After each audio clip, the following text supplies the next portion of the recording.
Γελία εδώ, δεν χρειάζεται να τα λέτε αυτά. Αυτό το λέω γιατί έχει θυχθεί πάρα πολύ το θέμα και είναι κρίμα. Τουλάχιστον αυτό το πράγμα εγώ δεν το είδα ποτέ. Ο κύριος Ασλάνης για μένα έκανε ένα λάθος. Ότι ανοίγει την πόρτα του στον οποιοδήποτε. Είναι ένας άνθρωπος πάρα πολύ φιλόξενος, ευγενικός, ένας γλυκύτατος άνθρωπος. Να σας πω κάτι, μήπως βιάζεστε, γιατί αυτή τη στιγμή προσβάλλετε τον άνθρωπο που είναι Ένα λεπτό, όχι, θα μιλήσω και για τον νεαρό. Ένα λεπτό θα μιλήσω και για τον νεαρό. Θέλω να πω ότι η παρέα μας κάπου, όχι διακόπη, αλλά σταμάτησε το 1990 περίπου. Έκτοτε δεν ξέρω τι μεσολάβησε από το 1990 μέχρι τώρα. Την τελευταία δεκαετία δεν ξέρω, αλλά μέχρι τότε που κάναμε παρέα, κάτι τέτοιο δεν επέπεσε στην αντίληψή μου. Ο κόσμος πήγαινε, ερχόταν στο σπίτι, αλλά τουλάχιστον μπροστά μου ή μπροστά στις δικές μας παρέες ήταν πάρα πολύ εντάξει. Να ρωτήσω κάτι, συγγραφέα. Προσπαθώντας να αποκωδικοποιήσω, επειδή αναφέρεται σε πραγματικά γεγονότα και το είδα αυτό το διάβασα. Όχι ακριβώς πραγματικά, αλλά γεγονότα που είδα, όχι από το συγκεκριμένο σχεδιαστή. Συγγνώμη. Εγώ έκανα παρέα με πολλούς σχεδιαστές. Το Άγγελος Ρασμάνης θα μπορούσε να είναι ταυτόσιμο με τον Μιχάλη Ασλάνη. Ήταν τελείως συμπτωματικό. Ναι. Λοιπόν, για απαντήστε τώρα. Νομίζω ότι αντέδρασαν και οι δύο, και η μητέρα και ο Γιατί, εντάξει, θα είναι φίλοι οι κύριοι. Εμείς έχουμε μία και μοναδική εμπειρία από τον κύριο Ασλάνη. Εγώ τον ξέρω όμως πολλά χρόνια. Ναι, μία η οποία είχε σχέση με το μέλλον της καριέρας του γιού μου. Ναι. Και από τότε παραιτήθηκε μόνος του, δεν σταμάτησε, απέρριψε το χώρο. Εφόσον λέει και ο κύριος Ασλάνης κάνει τέτοια πράγματα, έπεσα και σε αντισμένεια, τον έχω απορρίψει και ήταν ένα από τα όνειρά του. Ήταν βέβαια παιδί 19 χρονών, δεν ξεκίνησε το modeling στα 15, στα 16. Είχε κάνει την επιλογή του, ήξερε, είχε ακούσει τι συμβαίνει γύρω του, αλλά έλεγε πάντα ότι αν δεν θέλεις δεν μπλέκεις και ότι εγώ θα επιβιώσω. Είδε όμως ότι δεν γίνεται διαφορετικά και σταμάτησε. Αυτή τη στιγμή που μας προσβάλλατε δεν είμαστε οποιοδήποτε. Κάθε άνθρωπος έχει την αξία του. Οπωσδήποτε. Να προσέχετε, σας παρακαλώ, πώς μιλάτε. Όχι μόνο σε εμάς αυτή τη στιγμή, γενικώς. Γιατί να το πείτε σε μια εκπομπή αυτό σημαίνει ότι μπορεί να μιλάτε λίγο. Την έδειξε. Απομακρύνθηκε. Για να σταματήσουμε την αντιπαράθεση. Αυτό δεν σημαίνει τίποτα. Ο γιος σας δεν εγνώριζε ίσως αυτό που θα συνέβαινε στο σπίτι του κύριου Ασλάνη. Αν συνέβη. Το είχε υποψιαστεί. Ένα λεπτάκι. Να μην λειτουργήσω ως συνήγορος, αλλά να πω κάτι. Πραγματικά αυτό το παιδί έτυχε να δεις. Εδώ ακούσαμε τουλάχιστον 10 ονόματα που δεν έτυχε να αντιδράσουν. Συγγνώμη, πρόκειται για δουλειά εδώ. Ορίστε, δεν μου λέτε αντιλέγω. Αυτό είναι και δυστυχώς που πρέπει να κάνετε. Ραντεβού του πρακτορείου Δηλαδή, εσείς τι λέτε. Αν θέλετε, αν μιλάμε όλοι μαζί. Εσείς λέτε ότι είναι 10 αποπλανημένα άτομα. Εγώ λέω δεν ξέρω. Άκουσα 10 ονόματα που πράγματι συμμετείχαν. Θέλω λοιπόν, δεν είπα ότι όλα είναι αποπλανημένα, αλλά θα πω μόνο το εξής. Είπατε, συγγνώμη, επιτρέψτε μου, είπατε ότι είναι αδύνατον αυτοί να ερωτεύτηκαν τον στρουμπουλό κύριο Ασλάνη. Αυτή είναι η άποψή μου. Είναι όμως λίγο περίεργη. Όχι, άλλο, εντάξει, πιθανώς με τη δική σας αισθητική να μην ταιριάζει η δική μου αισθητική. Είναι πολύ πιθανό. Αλλά θα πω όμως το εξής. Άνθρωπος έχει τη δική του αισθητική. Σαφώς και εδώ είμαστε μια δημοκρατική χώρα. Είχαμε έναν πρωθυπουργό, ο οποίος ήταν παντρεμένος με μια γυναίκα πολύ μικρότερη του και έλεγε ότι είναι ερωτευμένη. Συμφωνώ απολύτως, αλλά μην νομίζετε ότι ούτε αυτό ταιριάζει εμένα με την αισθητική μου. Αυτό δεν σημαίνει όμως ότι εκείνη δεν ήταν ερωτευμένη. Γι' αυτό κάνουμε μια συζήτηση που ακούγονται όλες οι απόψεις. Εδώ εμείς προσπαθούμε να πούμε ορισμένα πράγματα τα οποία εκφράζουν τον μέσο Έλληνα, όχι τον ακραίο Έλληνα. Πιθανότατα αυτό που λέτε εσείς είναι για έναν άνθρωπο υψηλής διανοήσεως, με διαφορετική κουλτούρα και διαφορετική αισθητική και διαφορετική κοινωνική αγωγή, η οποία συμμετέχει και θα μπορούσε να είναι προάγγελος μιας κοινωνικής εξέλιξης. Μια τελεία σε αυτό για να πάω στον Άγγελο Κοτσούμη τώρα. Άγγελε, νομίζω ότι έχεις να πεις πράγματα αυτή τη στιγμή. Έχω να πω πάρα πολλά πράγματα. Το πρώτο που θέλω να πω είναι ότι εγώ βασικά από... Ακούτε? Βασικά δεν είμαι δικηγόρος, πρώτα αυτό. Και το θέμα που έδειξα προηγουμένως της σεξουαλικής παρενόχλησης δεν το είπα σωστά, γιατί δεν γνωρίζω τους ιδιωματισμούς των δικηγόρων. Τους όρους, την ορολογία. Τις ορολογίες. Εντάξει. Δώσατε να καταλάβει μια άλλη τι θέλετε να πείτε. Και θέλω να πω από τη στιγμή ότι, ας πούμε, ο κύριος Κούγιας, πριν γίνει γνωστός επιτυχημένος επαγγελματίας δικηγόρος, σίγουρα θα είχε περάσει από τις κάποιες καταστάσεις. Θα σου πω κάτι, ειλικρινά θα σου πω το εξής. Ίσως ήμουν τυχερός γιατί μεγάλωσα σε μια εποχή διαφορετική από αυτή που εσύ έφτασες στα 19 σου χρόνια ή στα 15 σου χρόνια. Γι' αυτό μίλησα και είπα για πριν από το 1989. Αυτό σας λέω. Και μετά το 1989. Ήσασταν τυχερός, όπως λέτε. Πάρε το και σαν αλλιώς. Να κλείσετε ένα ραντεβού να πάτε κάπου και κάποιος να σας ρηχτεί. Πώς θα το σκεφτείτε, τι σκέψεις θα έρθουν στο μυαλό σας. Δηλαδή, θα σκεφτείτε κατευθείαν ότι γιατί εγώ θέλω να γίνω δικηγόρος, για να μου ρίχνονται όλοι.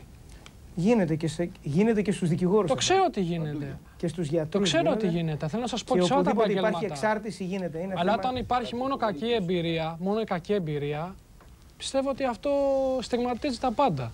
Και ο κ. Ασλάνης είπε προηγουμένως στο τηλέφωνο που μιλήσαμε ότι δεν θέλει να στιγματίζει τη ζωή των άλλων. Εμένα γιατί τη δικιά μου τη στιγμάτισε? Πώς σας τη στιγμάτισε, πώς λέτε ότι σας κατέστρεψε δηλαδή? Θα σας πω κάτι. Τη στιγμάτισε. Από εκείνη την ημέρα έχω στη σχολή μου είχα τελείως διαφορετική αντιμετώπιση και υπερβολικά τελείως διαφορετική αντιμετώπιση. Σε τέτοιο βαθμό που αναγκάστηκα να σταματήσω. Είναι το αποτέλεσμα της επαγγελματικής εξάρτησης και των συγκοινωνούντων δοχείων εννοεί μεταξύ της σχολής και του κυρίου Ασλάνη. Και τώρα που είμαι εδώ, δεν ήρθα να καταγγείλω τη σεξουαλική παρενόχληση, ούτε αποπλάνηση, τίποτα.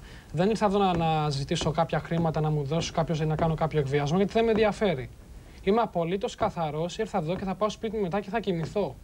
Και θα φύγω από εδώ, από αυτή την κουβέντα, και θα πάω μετά στα μπουζούκια, ή θα πάω σπίτι μου, ή θα πάω να κάνω κάποιες ερωτικές περιπτώσεις γενικά και δεν θέλω να θίξω κανένα και να παρεξηγηθεί κανένας. Εντάξει. Λοιπόν, ήρθα εδώ να πω κάτι και αν ήθελα θα είχα προχωρήσει σε κάποιες άλλες διώξεις. Θα είχα πάει για παράδειγμα στον κύριο Ακούγια, ας πούμε, ή στον οποιοδήποτε κύριο Ακούγια και θα είχα πει αυτό και πράγματα. Γιατί έχω κάποιες αποδείξεις. Άγγελε, μου επιτρέπεις να πάω στην κυρία Τριανταφύλλου, που έριξε κάτι χαμόγελα μυστήρια από την άλλη πλευρά. Κορίνα Τριανταφύλλου, παρουσιάστρια. Σας ακούμε, κύριε Τριανταφύλλου. Λοιπόν, θέλω να πω και μερικά πράγματα στον Άγγελο, γιατί ακούω προσεκτικά τόση ώρα την συζήτηση. Αλλά πρώτα θα ξεκινήσω από κάτι άλλο, κύριε Τριανταφυλλόπουλε. Ακούμε τόση ώρα από την αρχή της συζήτησής μας για πρότυπα, για κοινωνικοποίηση. Εγώ είμαι της άποψης ότι οποιοσδήποτε επώνυμος δεν αποτελεί και πρότυπο. Είναι καθαρά θέμα επιλογών. Είδαμε και χαρακτηριστικό παράδειγμα τον νεαρό από τη Βέρεια, ο οποίος είναι νεαρός πιανίστας, ασχολείται με άλλα πράγματα. αυτός δεν είχε πρότυπο κάποιον από τους σχεδιαστές, κάποιον από τους άλλους επωνύμους τέλος πάντων από το χώρο της showbiz. Ορίστε. Έχει από τους πιανίστες. Αυτό ακριβώς θέλω να καταλήξω. Εκεί θέλω να καταλήξω. Αυτό θέλω να πω. Έχει άλλου είδους πρότυπα τα οποία δεν τη χάνουν και ιδιαίτερης προβολής. Οπότε είναι καθαρά θέμα επιλογών από ένα σημείο και μετά το τι κάνεις. Πιστεύω πως ζούμε σε μια ελεύθερη κοινωνία και μέσα από την ελευθερία μας αυτή που είναι αναμφισβήτητη, κύριε Τριανταφυλλόπουλε,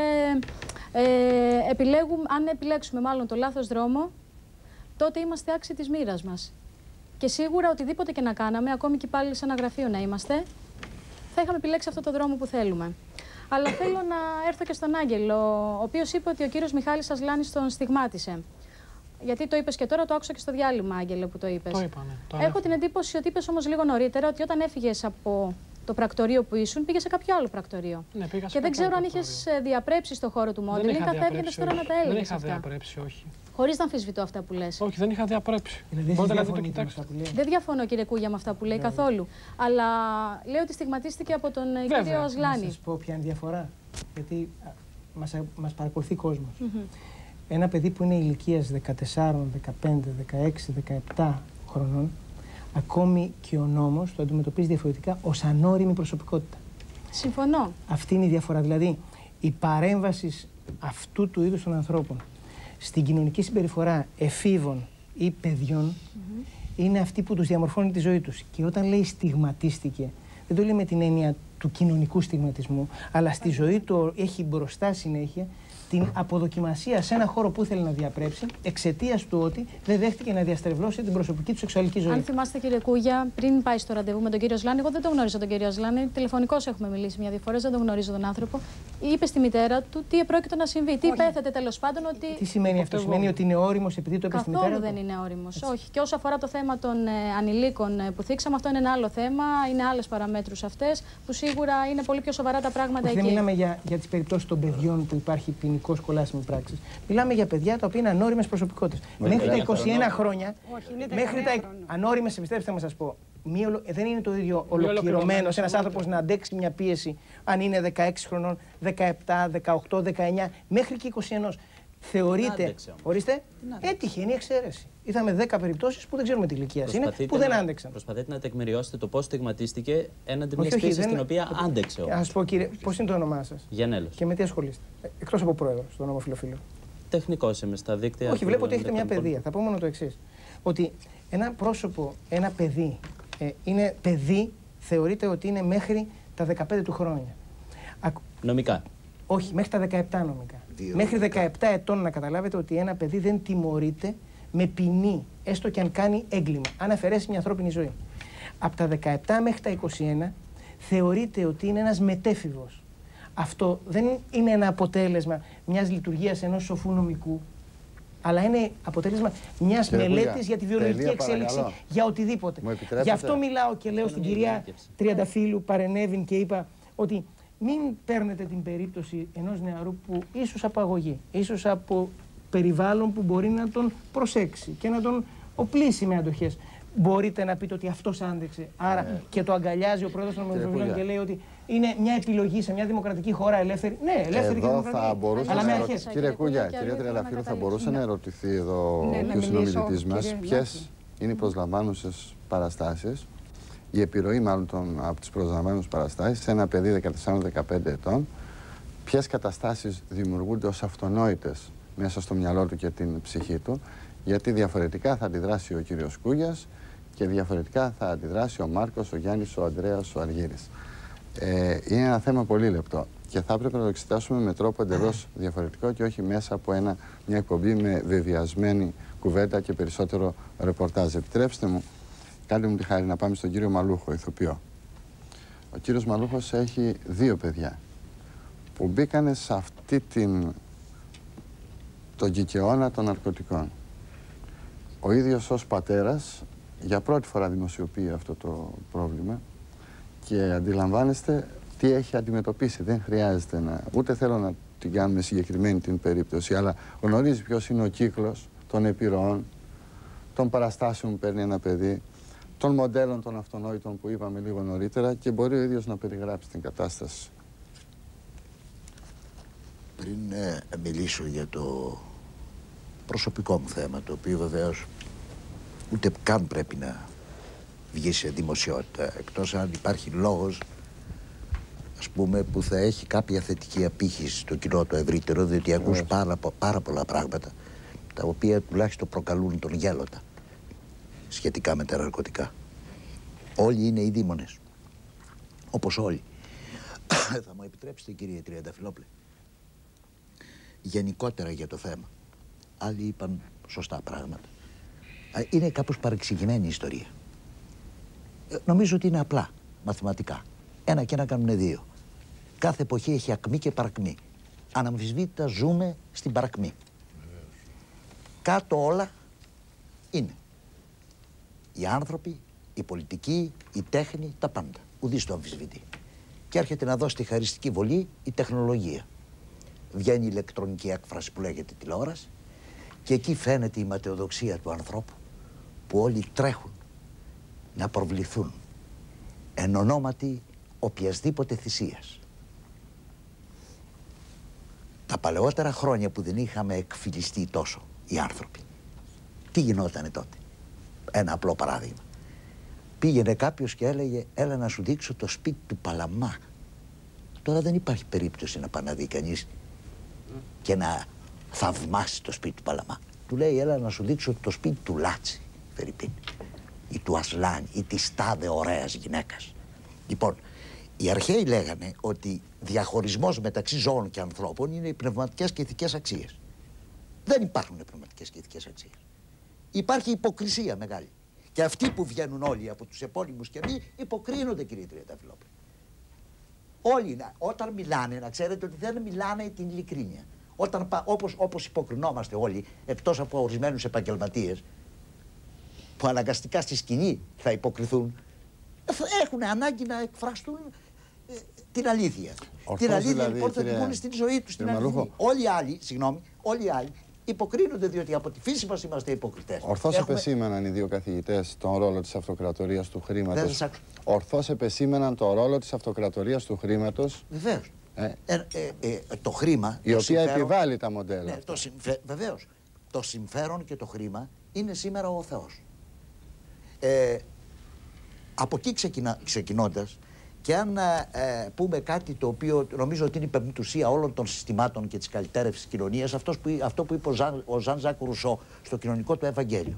Ποτέ δεν θα καλυτερεύσει, λέει ο κόσμος, αν δεν φτάσουμε στο σημείο ο δυνατός να μην μπορεί να αγοράζει τον άλλον και ο αδύνατος να μην νιώθει την ανάγκη να πουληθεί στον άλλον. Αυτή τη στιγμή λοιπόν όλα πουλιώνται. Οι ισχυροί αγοράζουν τους πάντες. Τη μάνα μας, τον πατέρα μας, εν ονόματι για να αλλάξουμε το αυτοκίνητό μας, να αλλάξουμε την τραπεζαρία μας, κρυβόμαστε πίσω από τα δάχτυλά μας. Οι επώνυμοι, και είτε είναι ομοφυλόφιλοι, είτε είναι. Δεν με ενδιαφέρει το θέμα. Όσον αφορά για τα πρότυπα, βεβαίως υπάρχει εκεί δίκιο, διότι προβάλλουν την ανομαλία. Προβάλλουν την ανομαλία τα μέσα, τα οποία τα παιδάκια και ο κάθε νέος άνθρωπος θέλει να έχει οπωσδήποτε πρότυπο. Και η Δεσποινής που μίλησε για πρότυπα, δεν υπάρχει άνθρωπος ο οποίος δεν ζει με πρότυπα. Καλό είναι την ερωτική ή τη σεξουαλική επιλογή του καθενός να μην την ονομάζουμε εμείς ανομαλία, γιατί είναι υποκειμονικό θέμα. Δεν είναι σωστό να ακούγεται αυτό. Από τη φυσιολογία, συγγνώμη. Ξεκινώντας από τη. Υπάρχει στα ζώα, υπάρχει και ένα σκορπιός που λέγεται ιερά μάντης. Κατά τη διάρκεια της σεξουαλικής επαφής, κατά τη διάρκεια της συνουσίας, το θηλυκό τρώει το αρσενικό. Και όταν τελειώνει η συνουσία, το έχει φάει. Ιερά μάντη. Ένα λεπτό. Αυτό λοιπόν είναι μια εξαίρεση. Μιλάμε λοιπόν για εξαιρέσεις ή για κανόνες. Εκτός εάν τώρα που πλέον έχουμε τις εξαιρέσεις ως κανόνα. Διότι κάποτε τρεπόμαστε. Ένα λεπτό. Κάποτε τρεπόμαστε, έτσι δεν είναι? Τρεπόμαστε και πηγαίναμε στο περιθώριο. Θα εκτρέψουμε τη συζήτηση. Αφήστε το θέμα της ομοφυλοφιλίας. Το αφήνουμε λοιπόν το θέμα. Προχωράμε λοιπόν εδώ. Αν μου επιτρέπει ο κ. Μαλούχος μετά να κάνω μια μικρή παρέμβαση. Σας παρακαλώ. Όχι, δεν θέλω να σας διακόψω. Μην διακόψουμε, γιατί πρέπει να δώσω το λόγο στους υπόλοιπους συνομιλητές να ολοκληρώσει ο κ. Μαλούχος. Ένα κύριε Μαλούχο, συνεχίστε. Ναι, θέλω να καταλήξω ότι σε όλες τις εποχές υπήρχε η εκμετάλλευση του δυνατού στον αδύνατο με την, αν θέλετε, την ασυνείδητη συμμετοχή και του αλλού λόγω συμβασμού. Από την ώρα που γεννιόμαστε, συμβαζόμαστε στη ζωή. Όταν επιτύχουμε αυτό που θέλουμε, τότε δεν μιλάμε με ποιον τρόπο το πετύχαμε. Όταν κάπου βρούμε εμπόδια, τότε ή καταγγέλουμε ή σιωπούμε. Εάν όλοι αυτοί, κύριε Τριανταφυλόπουλε, κάνανε τη δουλειά τους, δεν θα λέγανε μετά πώς την κάνανε τη δουλειά τους, διότι δεν υπάρχει άνθρωπος ο οποίος έφτασε στην κορυφή, είτε οικονομικά, είτε επιστημονικά, είτε καλλιτεχνικά, ο οποίος να μην πάτησε επιπτωμάτων λίγο ή πολύ. Δεν υπάρχει κανένας. Ξέρω πάρα πολλούς τόσα χρόνια επώνυμους, οι οποίοι περάσανε διαπυρός και συντήρου από τους τότε μόδιστρους και τους τότε ανώμαλους, εντός εισαγωγικών, αν ενοχλεί η λέξη, περάσανε και φτάσανε σε κάποιο σημείο. Επομένως ερχόμαστε, γίνεται μία ανακύκλωση, ξαναρχόμαστε σε μία κατάσταση όπου είναι εκφυλισμένα τα πάντα, χαλαρωμένα τα πάντα, όπου βεβαίως όταν βλέπετε ότι μιλάνε όλοι από τη μέση και κάτω, όταν βλέπετε αυτή τη στιγμή ότι βγάζουν ανθρώπους άσχετους για να πούνε άλλα πράγματα, επαγγελματίες στο είδος τους, είναι στην άκρη και έχουν βγει άλλοι και έχουν καταλάβει τις θέσεις τους. Πώς θα το κάνουν? Όλοι εν ονόματι και της ματαιοδοξίας που υπάρχει, κύριε Τριανταφυλό. Η ματαιοδοξία και το χρήμα. Αυτό είναι το οποίο αλλοιώνει τις συνειδήσεις. Και αναγκάζεται, πόσο μάλλον ζητάμε ηλικίες. Βεβαίως εδώ πέφτουν όριμοι άνθρωποι. Και στα ναρκωτικά και σε. Πόσο μάλλον είναι πιο ευάλωτοι οι μικρές ηλικίες. Ευάλωτες οι μικρές ηλικίες. Βεβαίως, προκειμένου ξέρει από πριν, είδατε τι είπε ο νεαρός, ξέρει από πριν τι ήταν περίπου και είχε ακούσει για τον Ασλάνη. Και όμως πήγε. Γιατί πίστεψε ότι αυτός ίσως το παρακάμψει αυτό. Όμως, βεβαίως δεν μπορεί, ας πούμε, κάποιος ο οποίος όλοι έχουμε πάθει. Το θέμα είναι ότι όταν γίνεσαι κάποιος και ασκείς δημόσιο λειτουργήμα, τότε οφείλεις να μην έχεις ιδιωτική ζωή. Διότι τότε θα είσαι και πρότυπο. Διότι ή αφιερώνεις τον εαυτόν σου στη δημιουργία, την επιστημονική, την καλλιτεχνική, την πολιτική, εάν θέλεις, οπότε οι άλλοι σε έχουν πρότυπα, ή τότε δεν την έχουν. Τότε σηκώνεσαι και φεύγεις. Αποσύρεσαι. Πάμε στη διαφημιστικά μηνύματα και σε λίγα λεπτά πάλι μαζί.